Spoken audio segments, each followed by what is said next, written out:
Okay corporate finance को financial planning and forecasting unit 6 को financial planning and forecasting है। Financial भन्ने बित्तिकै तिमीले लोन कहाँबाट ल्याउने, तिम्रो प्रोसेस कहाँबाट ल्याउने र फोरकास्टिङ गर्दाखेरि तिम्रो सेल्सको पर्सेन्ट कतिले बढ्छ त्यो हेर्न खोजे हो कि है। फाइनेन्शियल प्लानिङ योजना बनाउनु लाग्यो। अब मलाई सेल्स बढाउनु छ। रिसेन्टली मेरो सेल्स चलिरहेको 50 लाख। अब त्यसलाई 10% बढायो भने तिम्रो सेल्स कति हुन्छ? 55 लाख। त्यो 55 लाख सेल्स गर्नको लागि तिमीले त्यसै अनुसारको खर्च पनि त गर्नु पऱ्यो नि, इन्भेस्टमेन्ट पनि गर्नु पऱ्यो नि त होइन।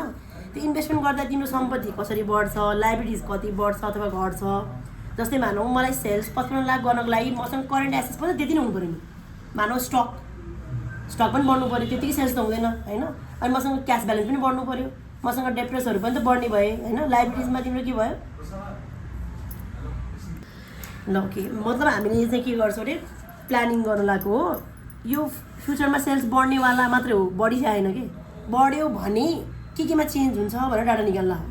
अब क्वेसन कस्तो हुन्छ भन्दा हामीले देखिरहेको अकाउन्टको क्वेसन हुन्छ अरे इन्कम स्टेटमेन्ट 2018 को, ब्यालेन्स सिट 2018 को, अनि तल के भनिदिन्छ सेल्स फर 2019 आर प्रोजेक्टेड हुनेवाला छ। प्रोजेक्टेड मात्रै गरेर आऊ मैले होइन। टु ग्रो 20%ले बढ्छ अरे। बढ्यो भने के हुन्छ भन्नुहुन्छ अरे इन्ट्रेस्ट एक्सपेन्सेस कन्सट्यान्ट रहन्छ, यो यस्तो हुन्छ भने डिभिडेन्ड पे आउट रेसियो पनि सेम रहन्छ अरे होइन।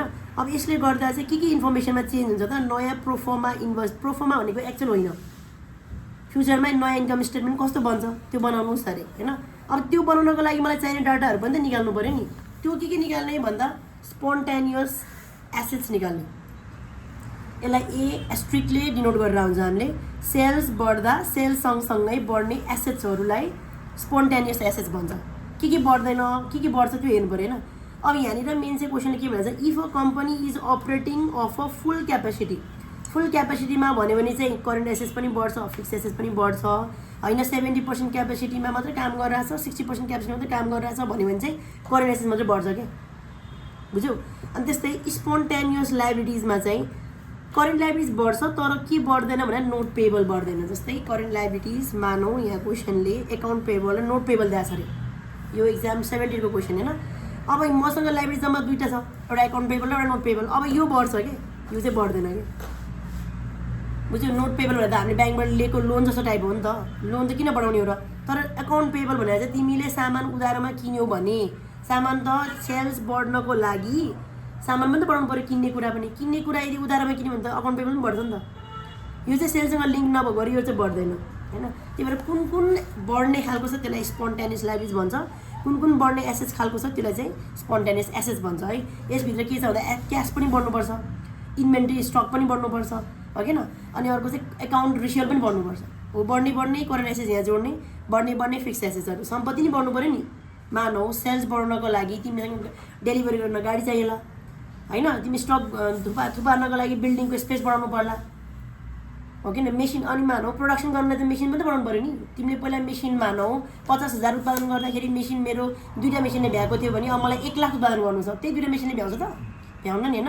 हो त्यो भएको भएर तिम्रो फिक्स एसेट्स पनि बढ्ने केसेस हुन्छ, अकाउन्ट करेन्ट एसेट्स पनि बढ्ने केसेस हुन्छ। तर क्वेसनले क्यापेसिटी पनि दिएको हुनु पऱ्यो।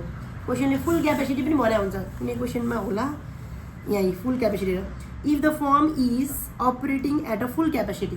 अब यो भने तिमीले फिक्स एसेट्स पनि बढाउनु पऱ्यो, करेन्ट एसेट्स पनि बढाउनु पऱ्यो।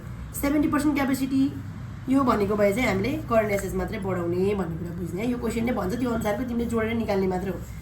अनि त्यसपछि जाऊ अब क्वेसनमा करेन्ट सेल्सलाई हामी एसओले डिनोट गर्छौँ। त्यो क्वेसनमा जहिले गिभन हुन्छ, गिभन गर्ने तरिका कस्तो हुन्छ अरे 2018 लाई मैले एसओ बुझ्छु, यो सेल्स 8,45,000लाई एसओ भनेर बुझ्छु। अब यो एसओमा यो ग्रोथ रेटले बढाइदियो भने S1 पनि आयो नि होइन। ग्रोथ रेटमा जोस् एसओलाई ग्रोथ रेटले बढायो भने S1 पनि आउँछ भनेर बुझ्ने। अब यसरी प्रेजेन्टेसन पनि हुँदो रहेछ म्याम, इन्कम स्टेटमेन्टमा पनि हुँदो रहेछ अनि तल ग्रोथ रेट दिँदो रहेछ होइन भने इन्कम स्टेटमेन्ट नबनाइकन तल इन्फर्मेसन डाइरेक्ट दिने पनि हुन्छ।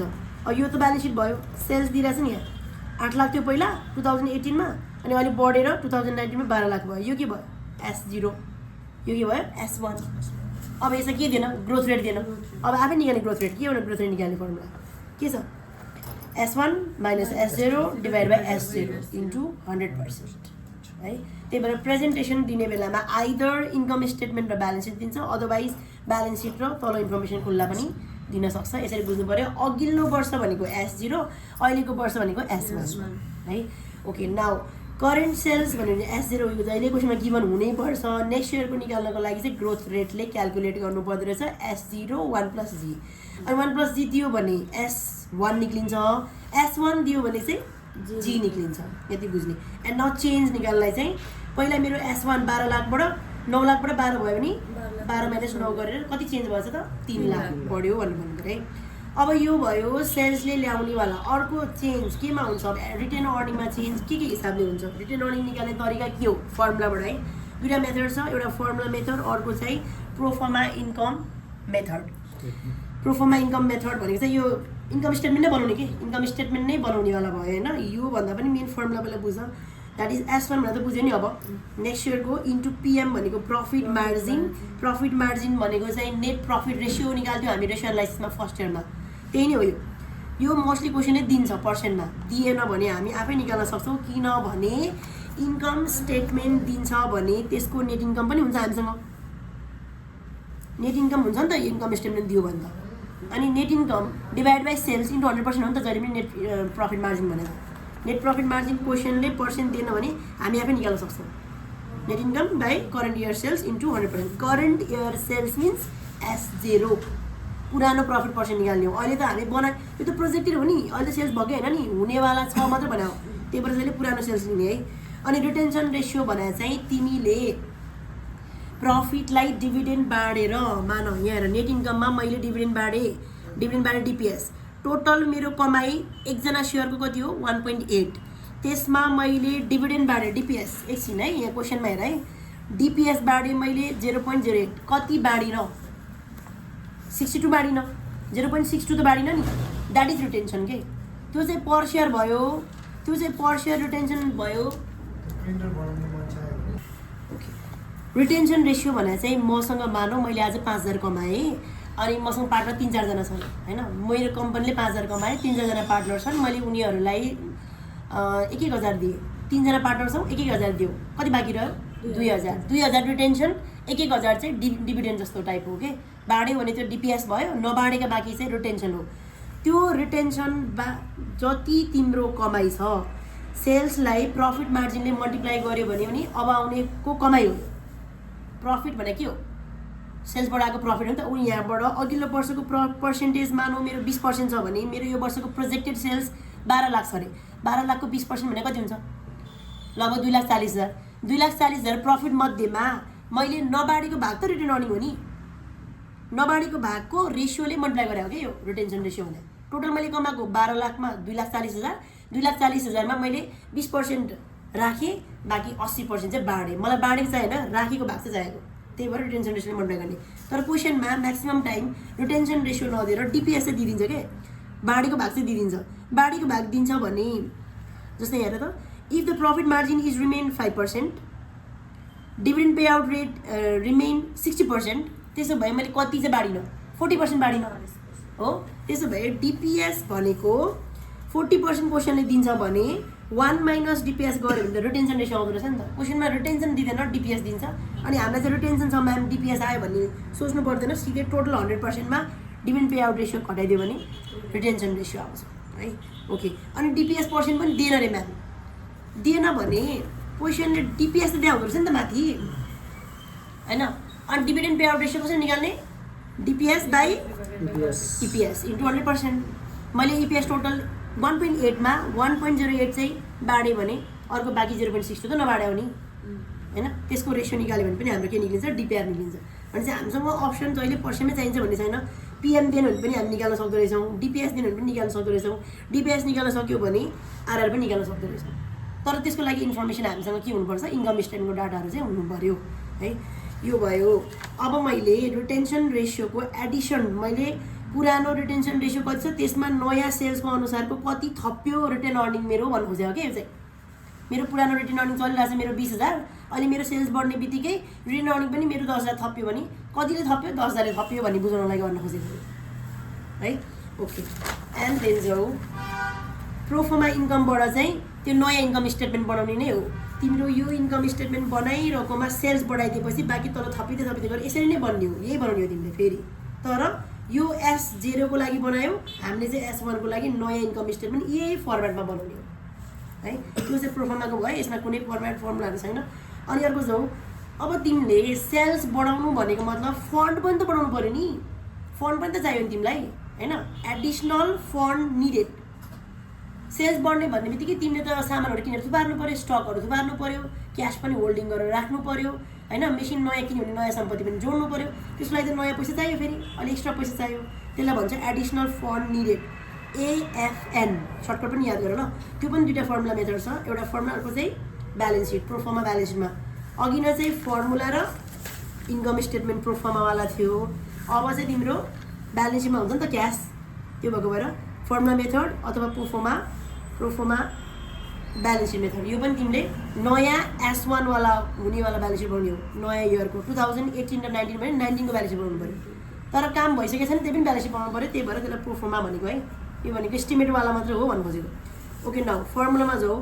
AFN निकाल्ने formula total fund minus addition retained earning. तिमीलाई चाहिएको टोटल फन्ड कति हो, त्यसमा अघि भर्खरै निकालेको एडिसनल रिटेन अर्निङवाला घटाइदियो भने त्यो तिम्रो एडिसनल फन्ड चाहिन्छ है। अब टोटल फन्डको पनि फेरि फर्मुला छ हो। अघि भर्खरै मैले स्पोन्टेनियस एसेसलाई के भनेको, A स्टार, स्पोन्टेनियस लाइबिलिटी के भनेको L स्टार हैन। अनि यो चेन्ज इन वालाहरू निकाल्ने चाहिँ S1 र S0 त बुझ्यो होला हैन। ओके, टोटल फन्ड भनेको A star divide by S0 into change in S। 12 lakh 9 लाखबाट बढेर 12 लाख बनाउनु छ भने चेन्ज इन कति भयो, 3 लाख भयो हैन। एसएसमा चेन्ज कति भयो त्यहाँबाट निकाल्छौँ हामी हो। अनि एसओ भनेको पुरानो sales 9 lakh minus change in के अरे यो spontaneous liabilities divide by S0, यो 9 लाख इन्टु 3 लाख। यो दुईवटा त कमन छ नि है। अब यसलाई कमनमा यसरी नेम सक्छौँ, त्यसमा spontaneous assets minus spontaneous liabilities by S O into change in S, यसलाई लेख्ने तरिका है। अनि माइनस एडिसन रिटेन अर्निङ भनेको के थियो, S1 into PM into RR। यो कुरा त हामीले अगाडि पढ्यौँ नि, त्यो जति आउँछ त्यसलाई टक्क राखिदियो भने यो आउँछ तिम्रो AFN। कति तिमीलाई एक्स्ट्रा पैसा चाहिन्छ, एक्स्ट्रा क्यास चाहिन्छ कि लोन लिएर गर्ने हो के गर्ने, त्यो डिसाइड गर्नको लागि तिमीलाई पहिला फन्ड कति चाहिन्छ त्यो पनि निकालेको है। ओके, नाउ यो 3 त 4वटा फर्मुला चाहिँ 2 मार्क्समा सोध्न सक्छ, बुकमा चाहिँ सोधेको छ, एक्जाममा म क्वेसनमा चाहिँ सोधेको होइन, तर तिमीले यो टर्म चाहिँ बुझ्नुपर्छ है। स्पोन्टेनियस एसेट्स बाई एसओ भनेको चाहिँ क्यापिटल इन्टेन्सिटी रेसियो। 1 रुपियाँ सेल्स गर्न कति एसेट्स चाहिन्छ भने, कति एसेट्स बढ्नुपर्छ भन्नु खोजेको यसले हैन। 1 रुपियाँ सेल्स मैले बढायो भने तिम्रो सम्पत्ति पनि कति बढाउनुपर्छ भन्नु खोजेको यसले है। त्यसले के भन्छ अरे क्यापिटल इन्टेन्सिटी रेसियो। क्यापिटल भनेको लङ टर्म एसेट्समा चेन्ज गर्ने रेसियो कति चेन्ज हुनुपर्छ भन्नु खोजेको यसले। अनि यदि spontaneous assets by S O into S delta S भनेको चेन्ज इन एस गऱ्यो भने यसले चाहिँ के बुझाउँछ भन्दा increase in assets or investment. क्वेसनले increase in assets and investment निकाल भने तिमीले यति फर्मुला लाउनु पर्दो रहेछ। इन्क्रिज इन लाइबिलिटी निकाल भने यो फर्मुला लाउनु पर्दो रहेछ हैन। यो सोध्यो भने कि 2 मार्क्समा सोध्ला हैन, बुकमा चाहिँ सोधे खाले टर्म नै, तर एक्जाममा चाहिँ अहिलेसम्म आएको छैन यो बोर्ड एक्जाममा भने। त्यही पनि तिमीले यो टर्म चाहिँ बुझ्नु पऱ्यो। यो शब्द हामीले यही केही बुझाएको छैन, यो च्याप्टरमा क्वेसन क्यापिटल इन्टेन्सिटी रेसियो निकाल भन्यो भने त हामीले बुझ्नु पर्ने यो फर्मुला यो भनेर है। ओके, एन्ड देन जाऊ percentage of external financing requirement. अब मलाई सेल्स बढाउनु छ, इट्स ओके, त्यो त पक्का भयो हैन। अनि हामीसँग भएको क्यासै पुगेन, अब मैले बाहिरबाट त लोन लिने हो नि, एक्सटर्नल फाइनेन्सिङ त गर्ने हो नि। मैले कि लोन लिन्छु कि बोन्ड लिन्छु कि ब्याङ्कमा गएर डिपोजिट लोन लिँदा ढिलो राखेर लिन सक्छु, जे पनि गर्न सक्छु मैले हैन। भनेपछि एक्सटर्नल फाइनेन्सिङ रिक्वायरमेन्ट चाहिँ PEFR निकाल भन्ने यहाँ फर्मुला छ हैन। यसले भन्न के खोजेको नि, क्वेसनमा एक्सटर्नल फाइनेन्सिङ रिक्वायरमेन्ट मात्रै भन्यो भने चाहिँ यसलाई चाहिँ के बुझ्ने, AFN बुझ्ने है। क्यास सोध्या भनेर बुझ्ने, पर्सेन्टेज सोध्या होइन, बुझ्यौ नि। पर्सेन्टेज चाहिँ वर्ड जरुरी हुन्छ। एक्सटर्नल फाइनेन्सिङ रिक्वायरमेन्ट भनेर त अहिलेसम्म मैले भनेको थिएँ, मैले त एडिसनल फन्ड निडेड मात्रै भनेको थिएँ नि होइन। एडिसनल फन्ड निडेडको सर्टकट के थियो, AFN थियो हैन। तर यो नभनेर एक्सटर्नल फाइनेन्सिङ रिक्वायरमेन्ट बाहिरबाट क्यास ल्याउनु पऱ्यो भने कति ल्याउने भनेर सोध्यो, यदि मात्रै भन्यो भने तिमीले AFN बुझ्नु पऱ्यो हैन। तर अगाडि पर्सेन्टेज झुन्डाइदियो भने चाहिँ तिमीले यो फर्मुला लाउनु पऱ्यो, PEFR वाला फर्मुला लाउनु पऱ्यो है। ओके, त्यो फर्मुला चाहिँ के हो त म्याम, SO माइनस LSO हैन, ब्र्याकेट लाऊ, त्यसपछि minus PM into RR into 1 + G / G यो फर्ममा कन्ट्याक्ट गर्नु पर्यो हजुर बुझ्यौ नि एस्ट्रिक बाई एसओ भने चाहिँ के हो क्यापिटल इन्टेन्सिटी रेसियो हैन अनि त्यसपछि यो चाहिँ तिम्रो लाइबिलिटी इन्टेन्सिटी रेसियो हो यसमा यो चेन्ज इन चाहिँ हाल्नु भएन यिनीहरुमा दुईटामा है कमन लिएर एस्ट्रिक माइनस एस्ट्रिक पनि भयो 1/SO कमन लिएर यो माइनस यो गर्दै पनि भयो हैन माइनस PM भनेको profit margin into RR retention ratio 1 + G भनेको growth rate divide by G यो भनेको percentage of external financing requirement कति पर्सेन्टेजमा हामीले एक्स्ट्रा लोन लिनुपर्छ अब यसलाई कमनली के गरायो त्यही नै गऱ्यो कमन लिएर मैले भने जस्तो त्यही गऱ्यो हैन ओके अथवा यो गर्न मन लाग्ने सिधै सानो formula AFN divide by change S यो एउटा सजिलो फर्मुला पनि छ AFN हामीले पहिल्यै निकालेका छौँ भने किन यस्तो धेरै फर्मुला ल्याउनु पर्यो त हैन त्यो गरेर divide by change in S गऱ्यो नि एक्जाममा क्वेसन यसरी नै आउँछ तिम्रो क्वेसन आउँदाखेरि डाटा यसरी दिन्छ यहाँबाट चाहिने इन्फर्मेसन हामीले निकाल्न सक्नु पर्यो अनि त्यहाँ लगेर फर्मुलामा हाल्नु पर्यो है त ओके थ्याङ्क यू